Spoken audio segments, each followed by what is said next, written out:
dias antes, no dia 29 de setembro de 88, tinha tido um caso de sequestro de avião, que a intenção era jogar o avião no Palácio do Planalto, para matar o presidente da República. O Boeing 737 foi sequestrado hoje de manhã com 98 passageiros e 7 tripulantes. Ele simplesmente queria fazer justiça matando o Sarney, porque ele culpava o Sarney por ser responsável pela derrota dele, pela miséria que ele estava passando. O Boeing 737 da VASP chegou ao aeroporto de Goiânia às 2h15 da tarde. 15 minutos depois, começaram as negociações entre o sequestrador e a torre do aeroporto. Eu descobri que a própria CIA, depois do caso do 11 de setembro nos Estados Unidos, ela chegou à conclusão de que o Al-Qaeda se baseou nesse caso do Brasil na década de 1980 para o atentado que eles fizeram nas Torres Gêmeas e no Pentágono.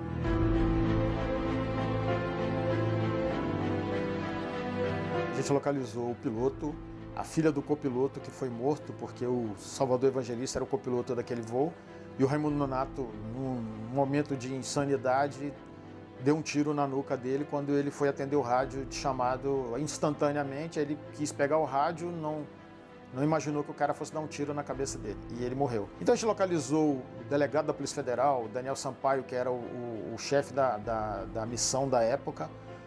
Alguns dos atiradores de elite, os agentes da Polícia Federal, a gente gravou com eles. Localizamos o piloto, Fernando Murilo. Quando o avião começou a rodar no parafuso, ele caiu no chão.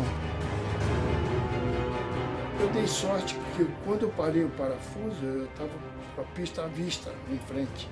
E consegui pousar. Acabei de tocar no chão, parou o motor direito. Falta de combustível.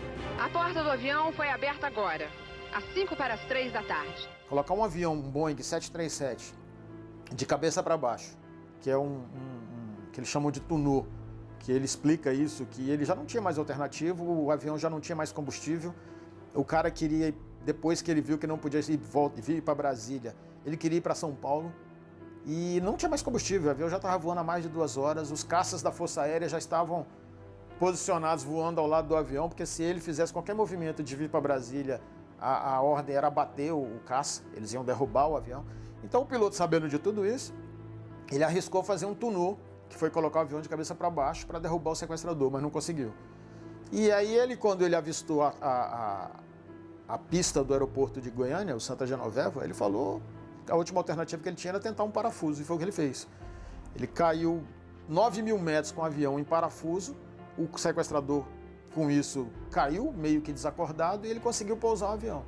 O avião já não decolaria mais, porque já não tinha mais combustível, pararam as turbinas e ele conseguiu. E a partir daí começaram a negociação. Só que nessa conversa que a gente teve com ele, com a Wendy, que é a filha do copiloto que foi morto, com o delegado da Polícia Federal, com o pessoal da Força Aérea, a gente descobriu que, de fato, assim, eles são heróis que nunca foram reconhecidos. O comandante Fernando Murilo, hoje, ainda pilota, e ele, todo mundo nas companhias aéreas sabem quem é ele. Mas o povo brasileiro não sabe, ninguém conhece a história dele. E a gente achou que seria legal fazer uma história não simplesmente para contar o caso, mas como homenagem a eles. Saiu o tiroteio, o exército avançou.